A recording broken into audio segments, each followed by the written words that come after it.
All right, today we'll be going through a physics paper. Who's pumped? Who is pumped for this? Like, I'm so pumped for this. We'll go through an AS physics paper, 2025 paper. I have all I'll just go here.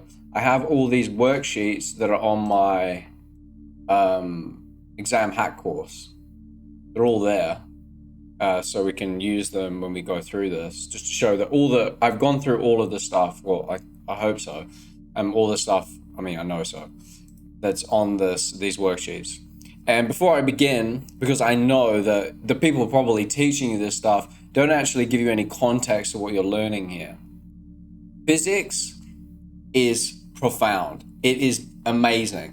Like, it's basically an inquiry into what nature is. And all of the people that found this stuff were deeply connected to nature, and they had a deep desire to understand it. So that's where all this comes from. I mean, yeah, so I thought I'd just say that. It's actually really profound what's going on here with this domain of discourse. Anyway, all right, let's do the questions. So, all right, well, let's start off with my name. So I've been told my name is Jacob. That's what I've been told. I mean, so they claim. I mean, I'm not too sure about it. So you have all the relevant kind of data that you need. Constants. So you got some formulas here. All right, let's go. Define acceleration. Well, acceleration is the change in velocity over change in time. So you could say this is the rate of change in velocity. Okay, an experiment where two objects A and B are released from inside a building shown in this figure. Okay, so B is moving up. Object A is released from rest from 14 meters. And B is initial U, released from 3.6 from the ground. Both objects take the same time to reach the ground, and they do not collide. The air resistance is negligible. Calculate the time taken for A to reach the ground. So you're going to need to use one of these things here. So let's write down what they give us. So they've given us for A, we have the displacement. Displacement is 14 meters. We know its acceleration. If we take its acceleration as acting down as positive, we can 9.81 meters per second squared. So with these kinematic equations, you need to define a direction. So I'm saying the direction down is positive. We have that equation here. S equals ut plus a half at squared. S equals ut plus a half at squared. It's released from rest. And so we can basically just plug it into this thing. So we get S, which is 14, equals to 0 times t plus a half of 9.81 times t squared. Okay, so then we get, where's my calculator? So we get t squared will equal to 14 times 2 divided by 9.81. So this is 2.854, So t will equal to the square root of this, which is 1.689 seconds. I've noticed when looking at these papers that they get you to round to whatever significant figure they give you in the question. So for this, there's two significant figures, so you round it to 1.7. So it'd be 1.7 seconds. Use your answer in BI to calculate U. Okay, again, we're probably going to want to use this thing. So for U, now we know that they both reach the ground at the same time. So when B reaches the ground, I'll keep it in this form, 1.689 Again, we have an acceleration of 9.81 meters per second squared. We're taking again down as positive. And the displacement overall for this B thing, it goes up and then but it comes back down. This displacement upwards will be negative and then downwards will be positive. So, but overall, its displacement is just 3.6 meters, right? Because it's only moved from here to the ground. I'm taking from here to the ground is 1 point, because it takes this amount of time to reach the ground. So its overall displacement is 3.6 meters. Okay, so then again, we use this thing.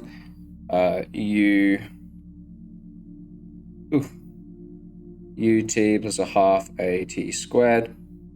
So this gives us 3.6 equals to u, we don't know, t 1.689 plus a half 9.81 times 1.689 squared.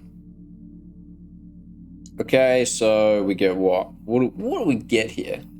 So square that times 9.81 divided by 2. This thing is 14. 3.6 minus answer. So this gives us 1.689 u equals to minus 10.4 divided by 1.689. This gives us 6. So u equals minus 6.157. Okay, it's minus because I decided that the down is positive, just to make the calculations easier. So if we round that, it will be minus 6.2 meters per second. In a second experiment, object B is released from the same height and given the same initial speed, but is released from an angle theta. Okay? State and explain whether the time taken for B to reach the ground is less than, the same as, or greater than BII.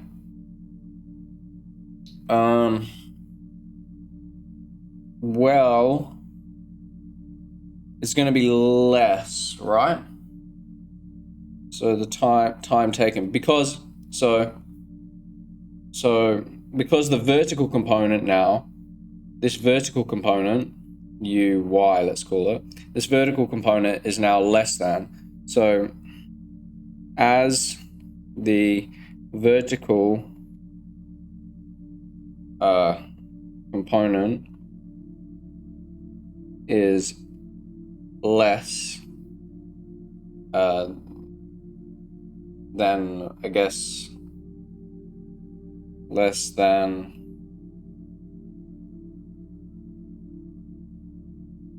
before,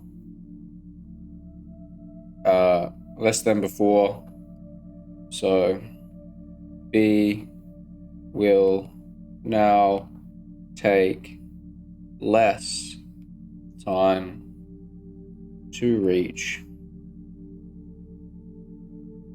the ground.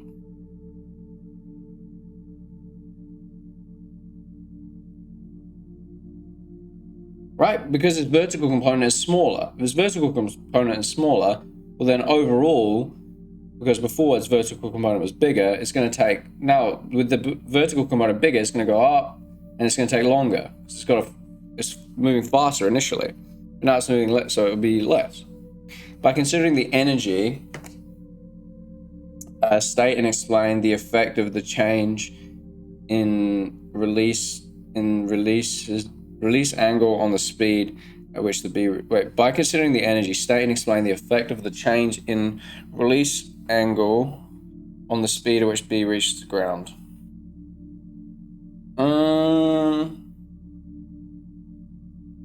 So it's released from the same height. It's released from the same height. So you can say because the total initial energy is the same, right? It's the same. It's released from the same height, so it has the same gravitational potential energy. It's moving at the same velocity, so it has the same kinetic energy. That would actually be, total initial is the same for, I guess, this theta situation. And yeah, you could say because the change in gravitational potential energy and the initial kinetic energy is the same, then the speed, and therefore the speed at which B reaches the ground will be the same.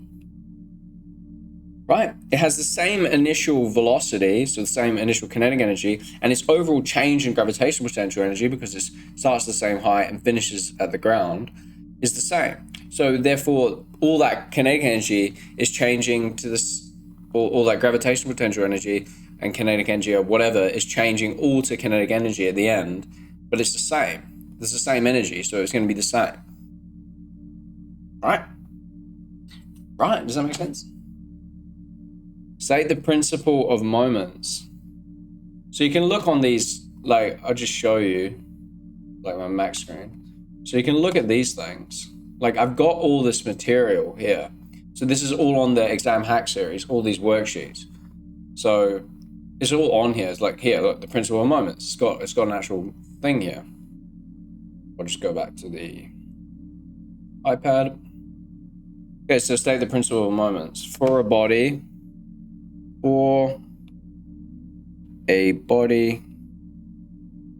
in equilibrium, the total clockwise moments, remember, moment is just this is the force, the perpendicular force of the distance from the pivot point, equals the total anti-clockwise moments. Mathematically, that's just the sum of the total clockwise moments equals the sum of the total anti-clockwise moments. All right, which makes sense. That's why it's at equilibrium. They're equal on both sides. One's rotating this way and the other's rotating that way. Okay, three objects A, B, and C are placed on a horizontal beam. The beam is in equilibrium as shown here. Okay, so we've got a bunch of stuff going on. A is 60 kilograms, B is 45, C is 80. Is at the end. A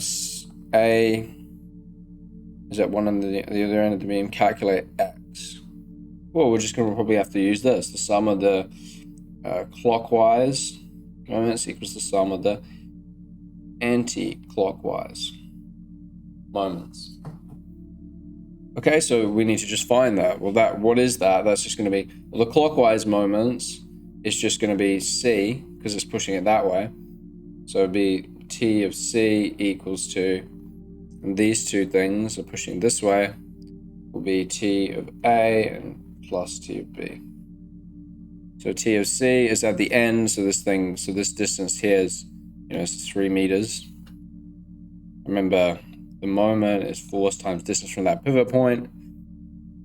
So this is going to be that force, which is the weight of C.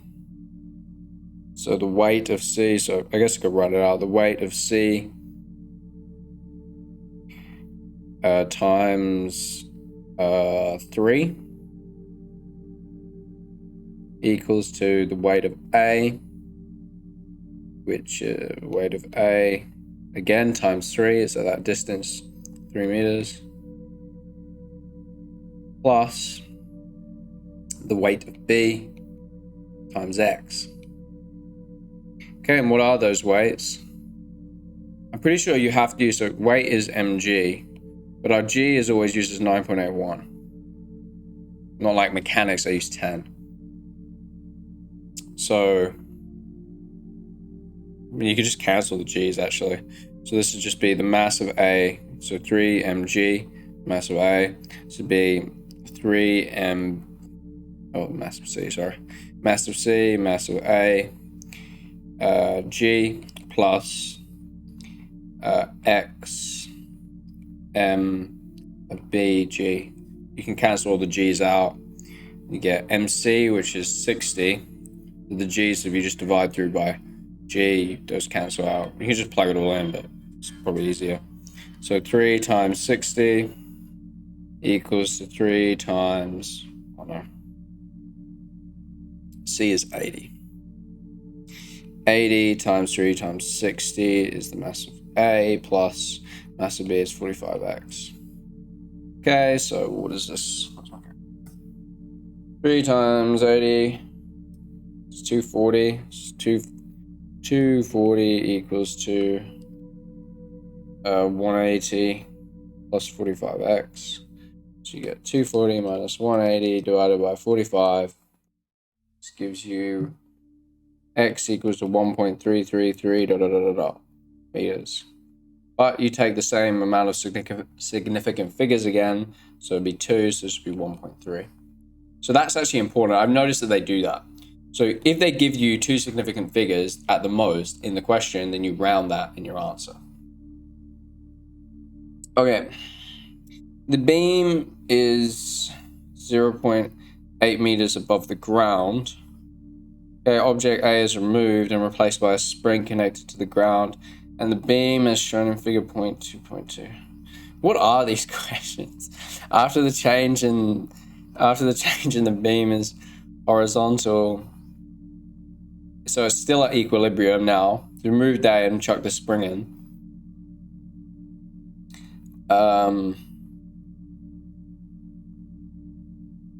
Okay. This is being C unchanged. The spring is unstretched at 0.59 and obeys Hooke's law. Hooke's law is F equals Kx. F equals Kx. Calculate the spring constant.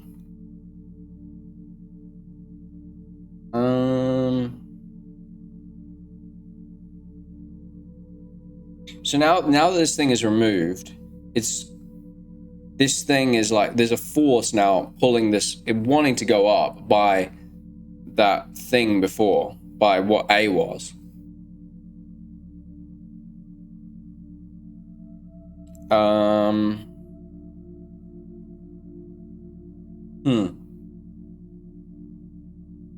So we're gonna need, what we're gonna need to do here.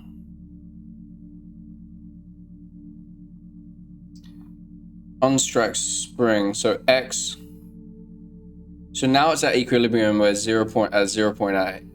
So, you know, X, our X, how much the string is stretched is just gonna be 0.8 minus 0.59. So that will probably be important. So 0.21 meters.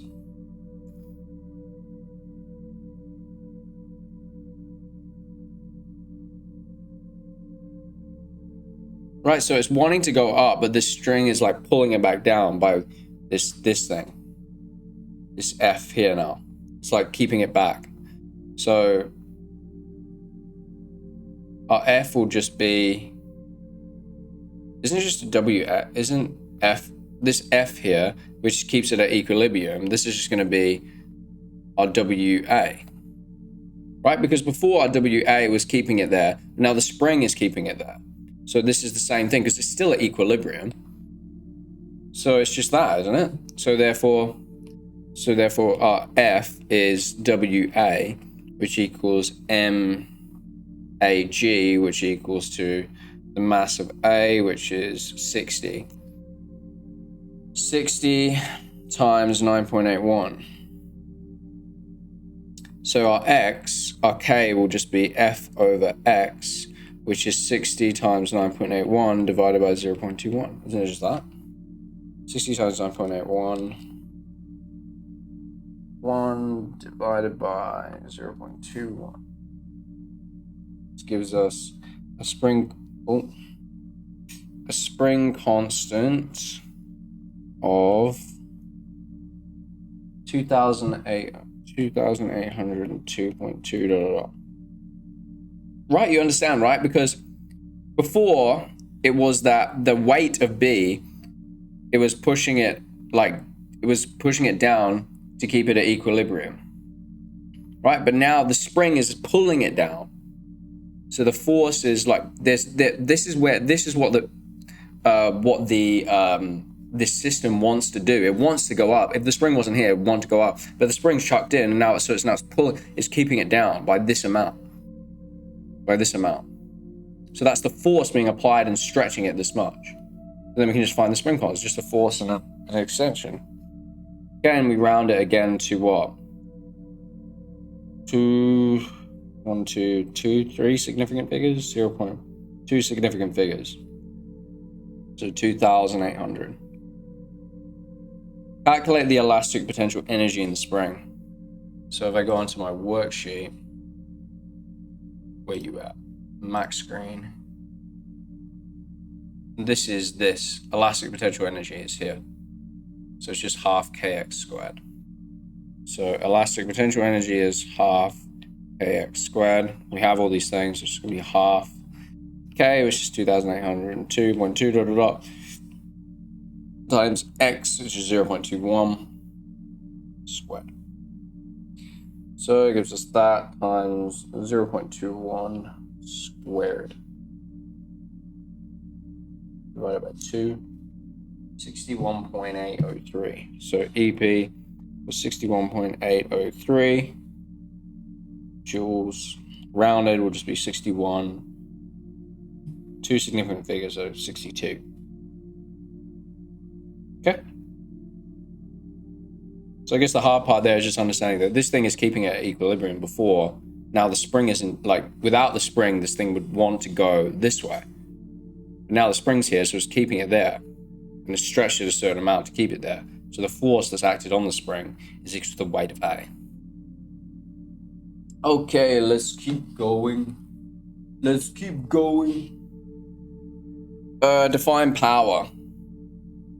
Power is the rate of change. Well, it's not, this is work, rate of change of work. So you could say power is the work done. All these definitions are on these worksheets. Work done per unit time. An electric car is powered by a motor. The car is traveling at a constant speed, 35 meters per second, along a straight horizontal road. The total resistive force acting on the car is 1750 newtons. Calculate the power transmitted to the wheels by the motor.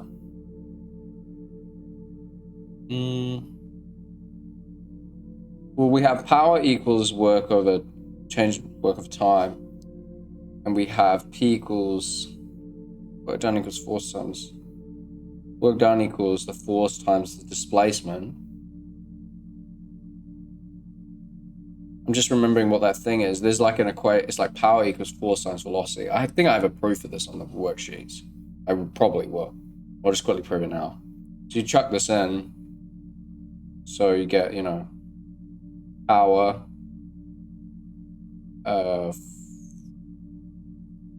Wait, do we need that? We have the velocity.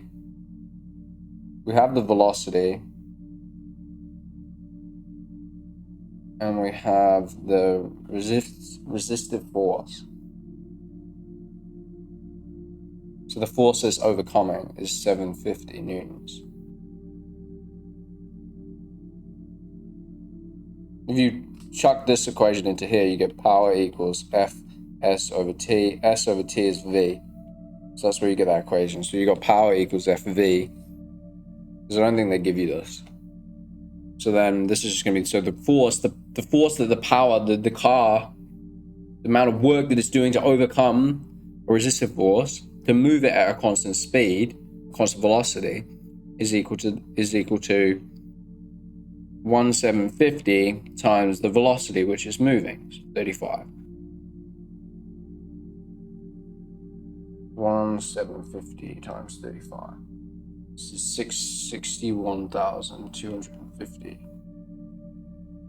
Again with this rounding, so what would be 3 significant figures? So what, it's just 61,000? I'm not 100% sure on the rounding. Calculate the useful work done by the motor when the car travels a distance of this. Useful work done. So work done equals force times displacement. Useful work done.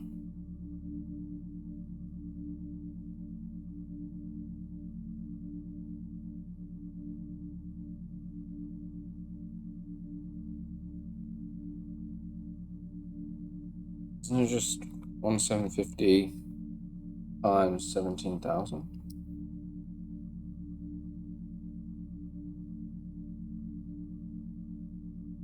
Wait, 17 kilometers, 17 times 1,000 times 1750.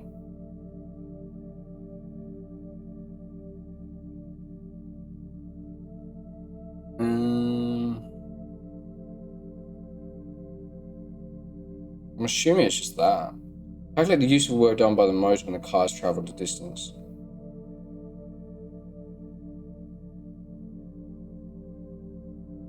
Where you at? I'm just looking at my worksheets just to see if there's anything to do with.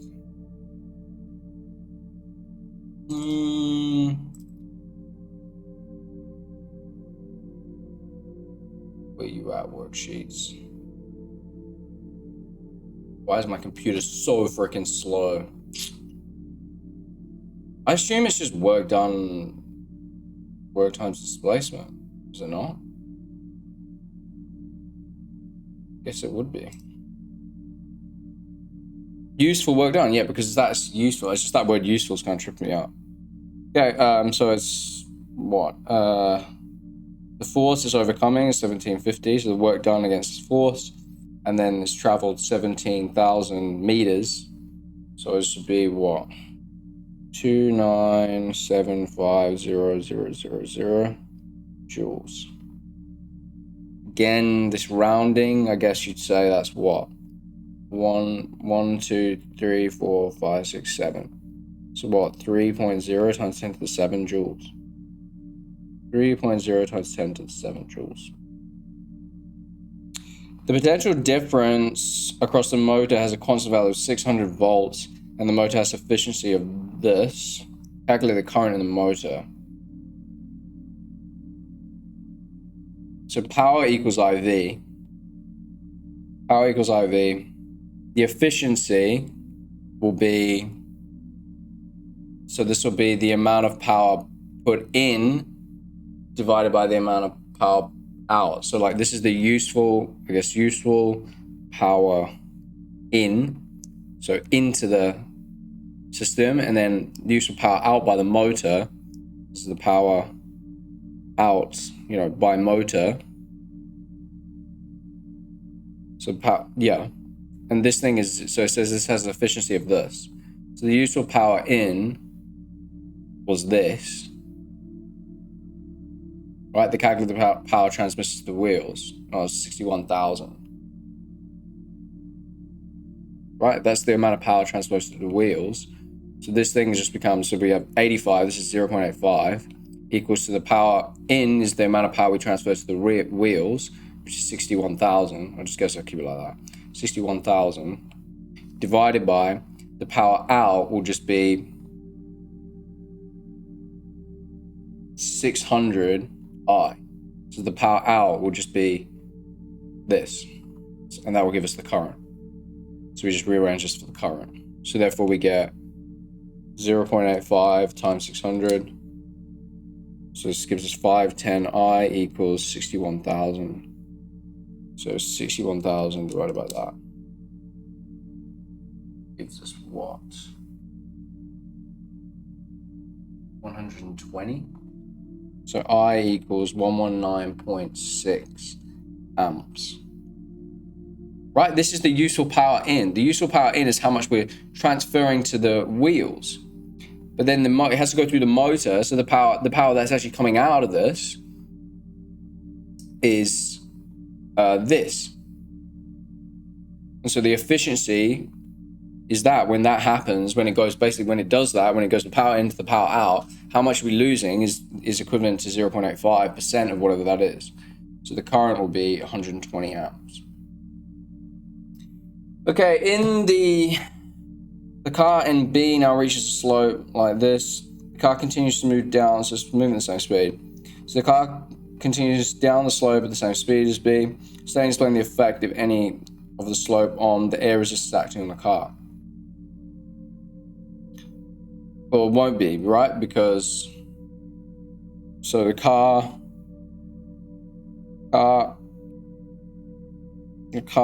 is moving at same speed, therefore air resistance is the same. Right? It's moving at the same speed, so the amount of air resistance, which is countering that speed, I guess, is the same. The current in the motor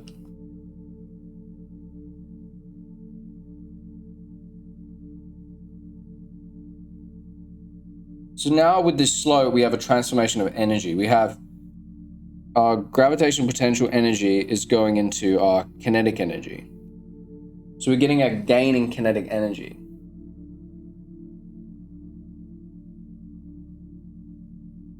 So to keep it at the same speed,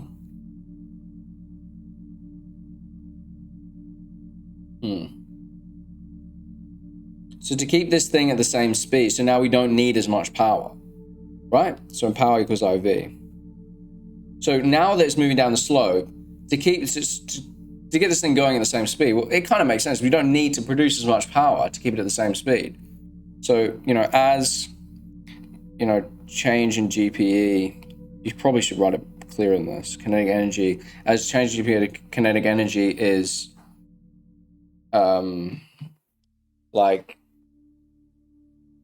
as that is converted by slope, therefore motor requires to produce less power. Sorry if my explanation's not that great. I haven't done this in a while. I mean, I'm pretty damn good at physics. I haven't done these exams in ages. So if that's the case, therefore, as P equals IV, and we have a constant, potential difference, constant value, constant PD or V, therefore if P decreases, therefore I also has to decrease because V is constant.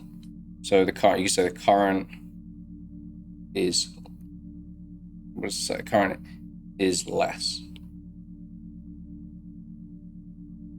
Okay, man. How's everyone doing? How long is this thing? 4, 5, 6, 7. Might also write like a poll post on YouTube to see what people actually struggle with the most with these things, so I can kind of focus in and help you guys do whatever you need. All right, so state the principle of superposition. The principle of superposition is pretty much just, when two or more, I guess, or more waves meet at a point. I would recommend, if you're sitting this exam, just write a sheet on your own of all of these relevant definitions. They're all on my worksheets. I'm not sure if I did one. I might have done one actually in the first worksheet, in the physical quantities worksheet. That there's every definition that you need to know, and just remember these definitions. I mean, most of them should make sense. Like when two or more waves meet at a point, the total or resultant, I guess is a better word, resultant displacement is the sum of the individual displacements. A light wave, 7.2. Okay, so we've got a light wave hitting this double slit.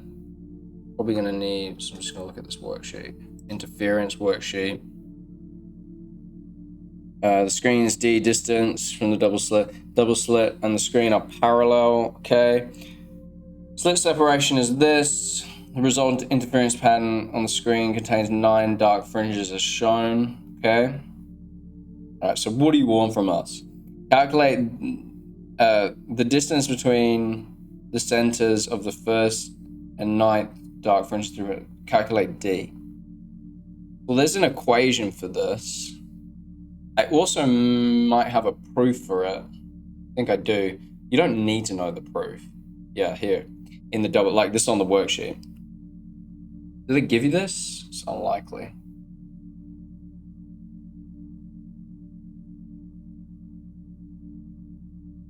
They do not. Right, so this is the equation. For this double slit, you have this equation. X, D. This is all on my worksheets, guys. Like, you can just look at these worksheets. This is the slit separation. This is the fringe separation. So the fringe separation is just the separation between adjacent dark or bright fringes, and D is clearly just this distance between the screen and the, the slit. Okay, so to find D is just going to be AX over lambda. Okay, we have this. The slit separation we have, but we don't have X, but we can find X. So this is a dark fringe. So we have 1, 2, 3, 4, 5, 6, 7, 8, 9 dark fringes. So the distance, this distance here will just be was 1, 2, 3, 4, 5, 6, 7, 8. So X will just be 3.2 divided by 8.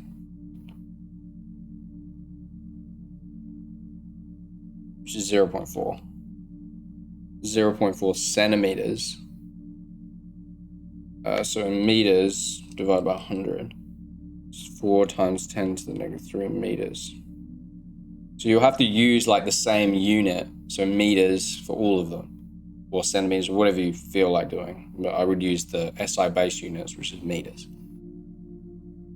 Okay, and A is the slit separation. The A is the slit separation, which is 0.16 millimeters. So 0.16 millimeters. So it'd be divided by 10 millimeters in a centimeter. So divide by 10 and then divide by 100. So this is 1.6 times 10 to the negative 4 meters. Okay, so therefore we can just find this thing.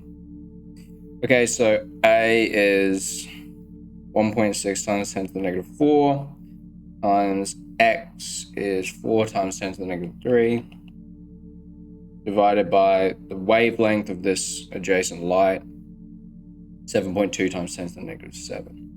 7.2 times 10 to the negative 7. All right, well, times 4 negative 3 divided by 7.2 equals 7. This gives us 8.89 10 to the negative 4.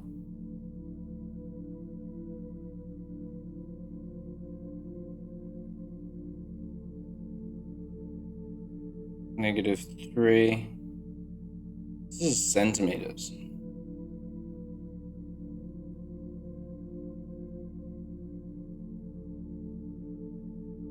(1.6 e negative 4 times 4e negative 3 divided by 1.7.2 e negative 7.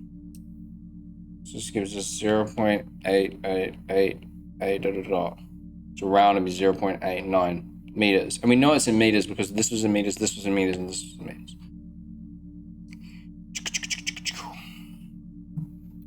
All right.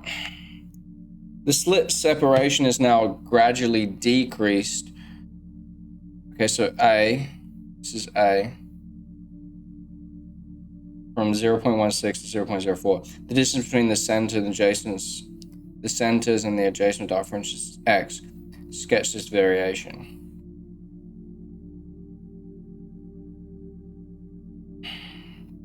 Okay, well, we just plug in some points, right? We want to find the x that relates to this stuff.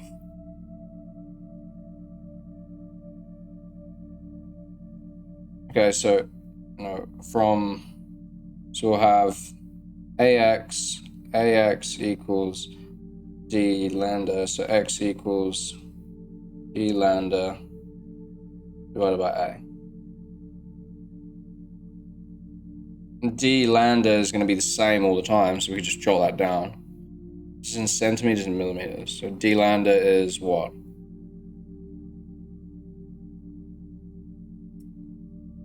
Times 7.2 e negative 7. So this is 6.4 times 10 to the negative 7. I'm just doing that because I know I'm going to have to plug this in a lot. Okay, so for 0.16, what did we find is for 0.16, for 0.16 slit separation, our x was what? 0.4, where are we at? 0.4 centimeters. So for this one, it was here. Let's just do the other end. So for 0.04 slit separation. So 0.04 divided by 10 divided by 100. That, and then, so I'm just plugging this in meters. I guess I'll show you what I'm doing. X, this times 6.4 times 10 to the negative 7 in meters divided by this in meters is 4 times 10 to the negative 5. And that will give us the x value for this slit separation. So then 6.4 e negative 7 divided by so 0.016 just gives us 0.016 meters. So in centimeters would be times 100. So 1.6. That one's here. And you just plot the other, do it with the other ones. So the next one will just be, instead of 4, you get 0.08. So it will just be 0.08. 10 divided by 100. This would be 8. 8 times 10 to the negative 5. 6.4 e negative 7 divided by answer.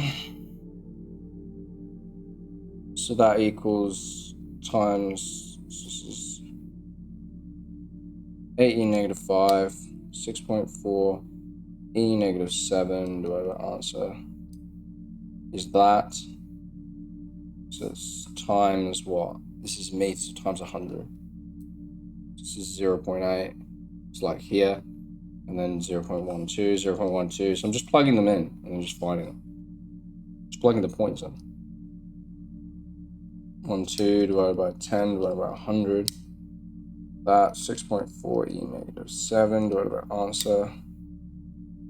That times 100. So 0.53. It's like around here.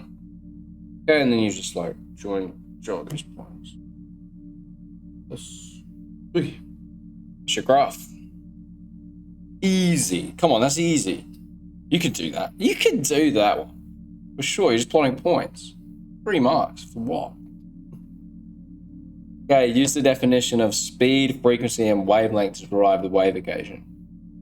Speed is distance over time. Frequency is the amount of oscillations per unit time. So you can define, so n is like the amount of oscillations. So this is just the amount of oscillations, right? How frequent it is per unit time. And then gamma is just what?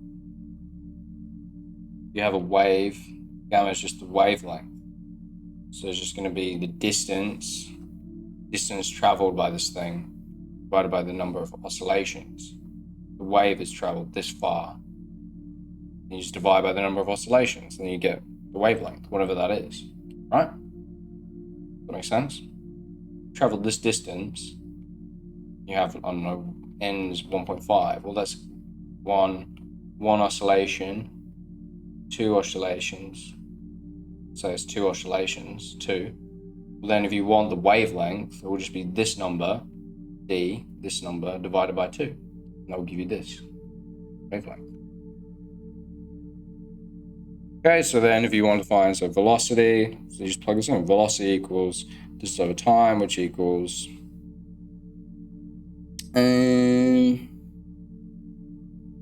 well, distance will be n lambda. This will be n lambda over time. From this one will be time will be n over frequency. Be n over frequency. Okay, so that's going to give us what? N lambda f over n. There you go. Therefore, v equals f lambda. All right. A source of sound waves of this frequency and this constant velocity. A stationary observer has a microphone connected to a cathode ray oscillator. The microphone detects the sound waves as the source moves directly towards the observer.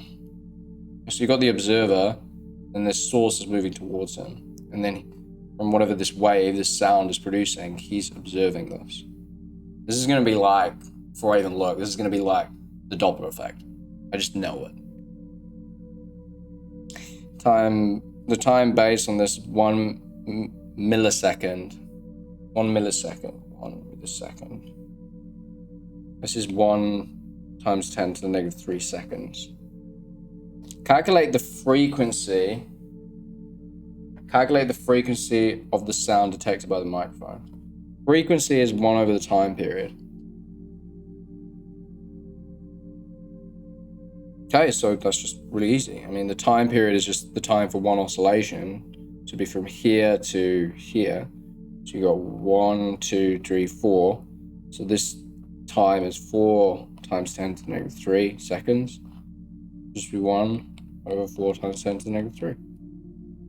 Not too bad, guys. I mean, like, what's so hard about this? Maybe I'm not being... Hertz, 250. Determine the speed of sound in air.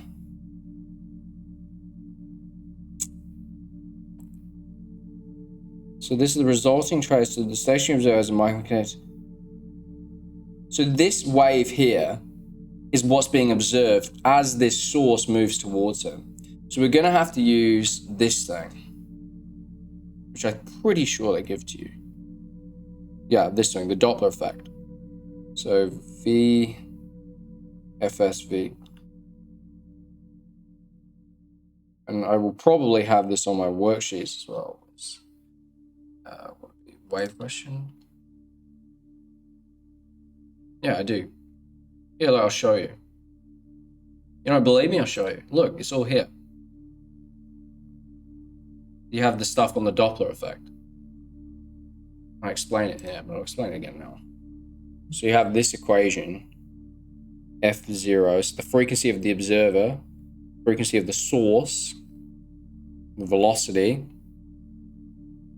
of the wave. That'd be the velocity of the wave, I'm pretty sure. Yeah, it's the velocity of the wave, V plus or minus Vs.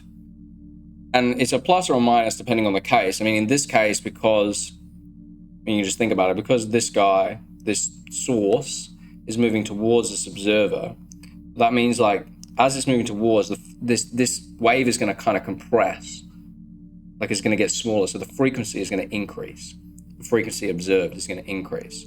And for that to increase, we're going to have to find this, V minus Vs. Because if it was plus, this thing would be bigger. If this thing is bigger, then this thing is smaller. And then this F0 is smaller. That's the way you could think about it. So just between the plus and minus. If it was plus, it would be moving away, because this would be kind of stretching the wave. And so the frequency observed would be less, would be less. So for it to be less, then this denominator had to be bigger, so you pick plus. Anyway, so F0 equals to FSV over V minus Vs. So, and the V will be the speed of sound, right? This is the speed of sound, it's the speed of this wave in air. So the frequency observed is 250. No, yes, 250 equals to the frequency of the source sound waves is 236. So the frequency of the source is 236 times V, which would be the sound in air, minus V minus V of S is the velocity of the source, which is this. It's traveling at this speed. This wave, this thing, is traveling at this speed. V of the source. Minus, what was it, 20. Right, and this thing is going to be the actual speed of sound in air. So you got to rearrange this. So you get 250 V minus 20 equals 236 V. So gives you 250 V minus. Don't use your calculator for that, Jacob. I just don't want to get it wrong, 236 V. This just gives us what? 14 V equals 5,000. So 5,000 divided by 14 gives us 357. So velocity of sound will be 357.14. Rounded again to two significant figures. Maybe it's just two significant figures, be 360. I don't know if it's just two significant figures for the whole thing. It might be. And that's it, that's your answer. All right. Yx of this length, cross-sectional area of this, is connected to a circuit as shown. The resistance of X is this. The electron motive force is this. And negligible internal resistance, calculate current X. Which comes with V equals IR. All right, so I equals V over R. Velocity, not velocity, voltage 1.3, and our resistance is 1.1. Right, we have a resistance in this, and then we have this EMF, this voltage being supplied to the circuit. So then we can find what the current is in this through this fundamental equation. 1.3 divided by 1.1. 1.18.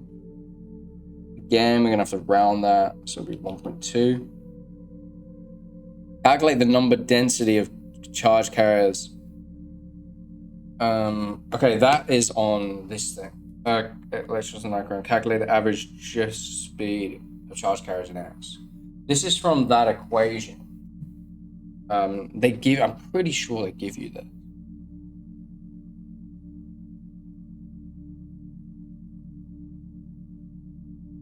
They do. It's this thing. I equals AN VQ. I'll explain what it is. But again, on my worksheet, you have this. I give you this. Might even derive it for you. Check. Let's go back to the question. I've done all of this in such detail before. So I equals AN VQ.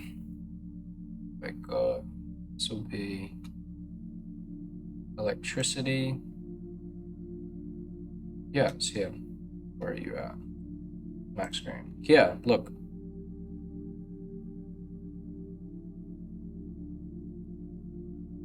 So this is the charge in the wire. the current in the wire. This is the cross-sectional area of the wire. This is the number density. So this is the number density is the number of electrons per unit volume. This is the drift speed of those electrons. And Q is the charge of an electron, or in this case, because it's electrons, would be E, which is what they give you on your formula sheet, times 10 to the negative 19 coulombs. So if you want to calculate the drift speed, V will just be equal to I divided by A and Q. Our current is this in the wire. Number density is this. We have this. cross-section area did they give us? Yeah, cross-section area is this, and Q is this. Okay, so we have everything. So therefore, V equals to I, which is 1.2. You should probably not round it. Yeah, so 1.18 divided by A, that cross-section area, 4.7 times 10 to the negative 7 times N is 8.5 times 10 to the 28 times 1.6 times 10 to the negative 19. Plug all that stuff in, you get something. 4.7 e negative 7 times 8.5, 28 times 1.6 e negative 19. 1.18 divided by that.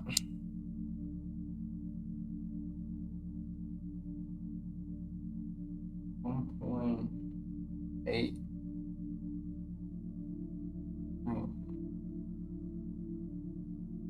Off. 0.2.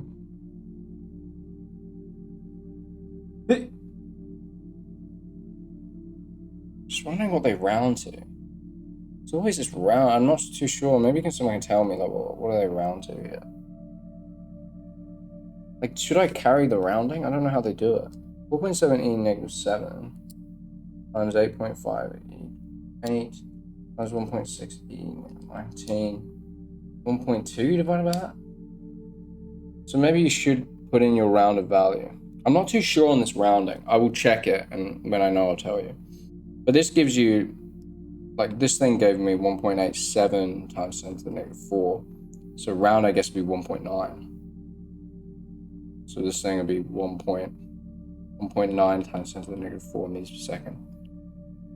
Calculate the resistivity of nichrome. Nichrome, huh? Good old nichrome.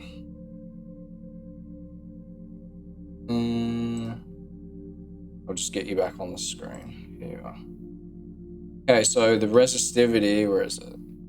Resistivity is this. And this just comes from your understanding of, like, how do I explain this?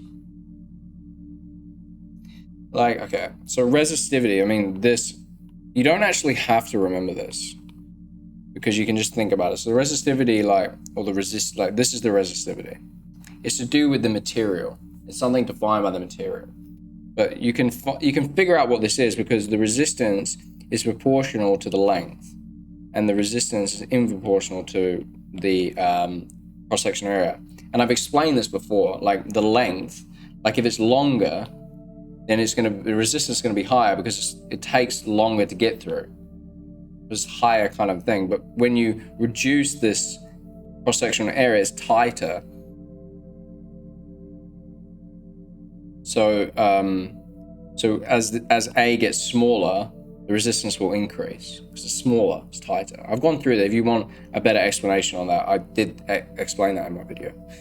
Anyway, so P will be RA divided by L, which equals to R in X is 1.1 times our A is our cross-sectional area, which is 4.7. 4.7 times 10 to the negative 7 divided by the length of this thing. Do they give us the length? They do. 0.45 meters. 0.45 meters. 4.7 e negative 7 times times 1.1 divided by 0.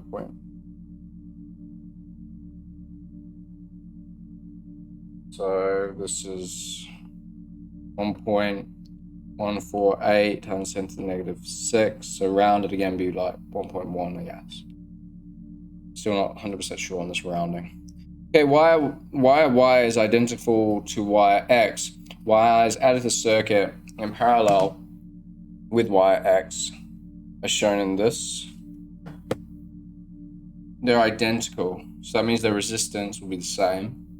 State and explain the effect, if any, on the change on the reading of the ammeter. So we want to know what happens to this reading when we add it in parallel. So these things have the same resistance, let's say R, let's call it R. And this is from your Kirchhoff's laws. If you want to know what happens to this, like, we have this current coming in. So I guess you could just find, so what's the total resistance here? The total resistance here. And then we have the voltage is the same.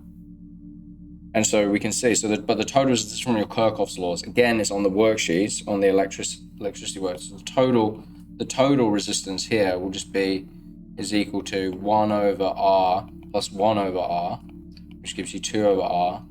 So it'll be what? So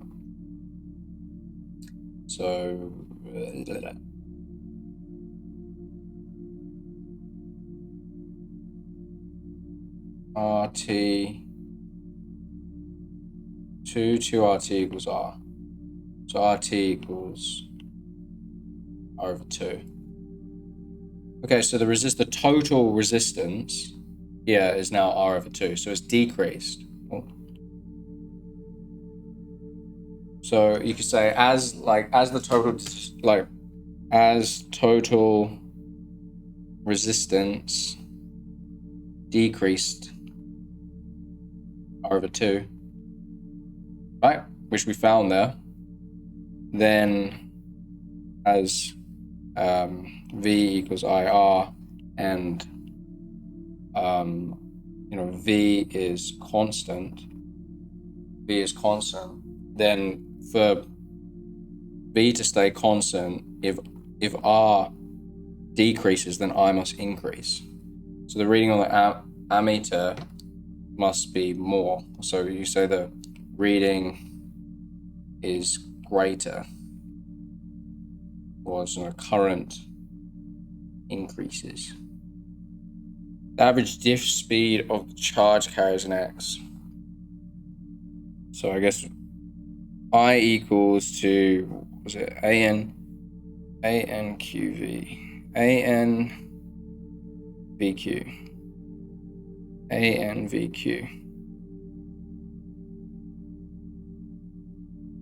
So what is the current in X?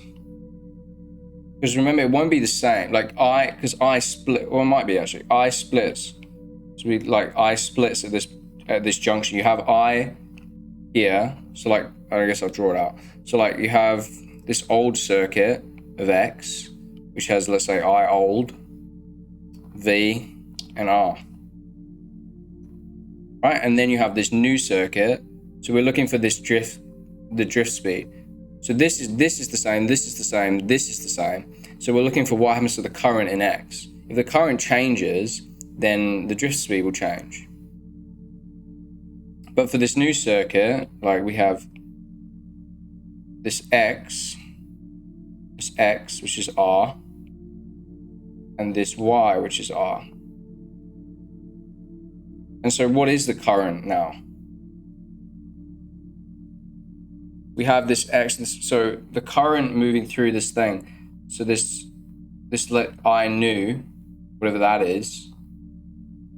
Well, this thing is going to be I new is going to equal to I in X plus I in Y.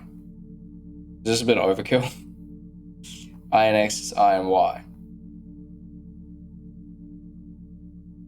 And V is the same, so the voltage is the same. V down both of these paths, the voltage is the same down both of these paths. This is just knowing about your Kirchhoff's law and how voltage, current, and resistance is distributed through and how they change through a basic circuit. V equals IR, so I equals V over R. So V over R of this new R total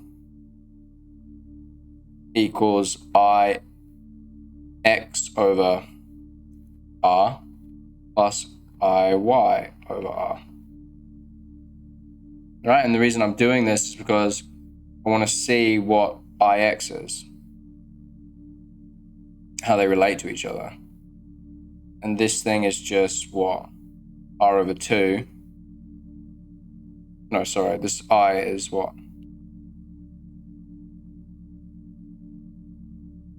Is this how I want to do it? What am I doing? I already know it's going to be the same. Right? Because you have this news, because it's half, this half, so you have the same resistance on both of them. So I knew is equal to, so V equals IR, V equals IR. So this equals the voltage over the resistance total. And the resistance total is R over 2. So this is equal to, is this overkill? R over 2. So this equals to 2V over R. And V over R is this old thing. So I knew equals to 2 times V over R. And V over R is I old. Right, so we can see that the current now is doubled. And half of it goes down here, and half of it goes down here. So it's actually stayed the same, funny enough. Right, because I new is 2 of I old. So that means that this is I old plus I old. Right? So that means that I old, this current here, and I old go down these two X and this Y. So in fact, that's actually this one's actually a little tricky. That's a little tricky one. So I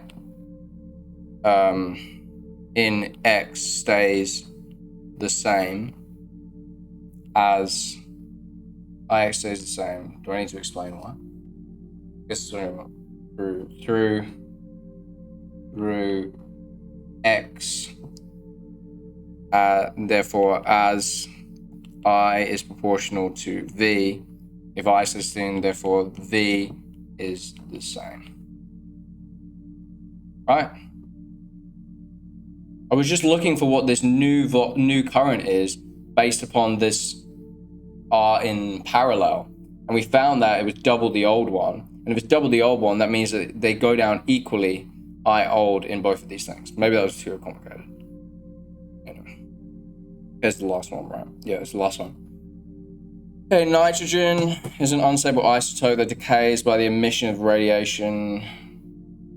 Complete the full nuclear equation. Okay, I have all this. Where is this? Where are you? Back screen. Article. This is all this stuff. It's all here. This is just beta. It'll just be. It's all on here. All the relevant theory that you need. Okay, so it decays 12, C, 6, 7. This thing needs to stay the same, but we've added a proton, so it'll be plus beta. We've lost a proton, so plus a beta plus particle, so a positron. This thing is just 1, 0. But then when in this beta decay, you also get this neutrino. That's it. I guess you could get 3 marks for those. Hydrogen 1 is an isotope for hydrogen 1 is an isotope and comprises a proton orbiting an electron. An antiparticle equivalent to hydrogen 1 comprises an antiproton orbiting with an orbiting positron. The anti-quarks and the antiproton. Stay the charge of the positron. Positron is just plus E. This is just plus 1. Right, and then an electron is minus E. State the class of the fundamental particle as the positron. Positron, it's the leptons. This is all on that sheet, that worksheet.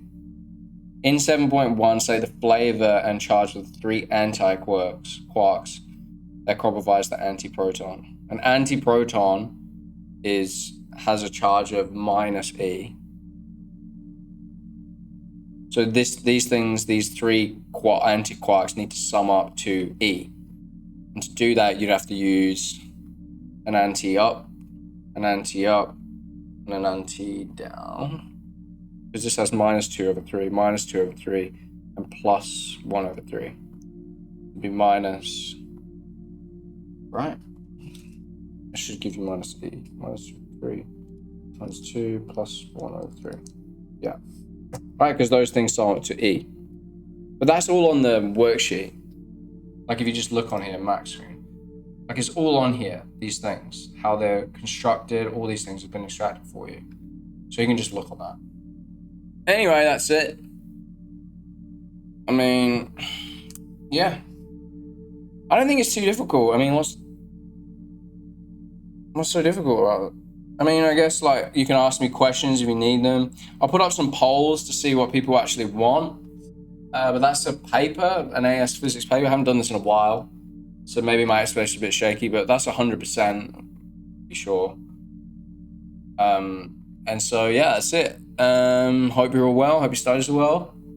Physics isn't really about an exam paper, but I understand that you guys need to pass and get A's in exams. So here I am helping you do that. That's it from me. See you later.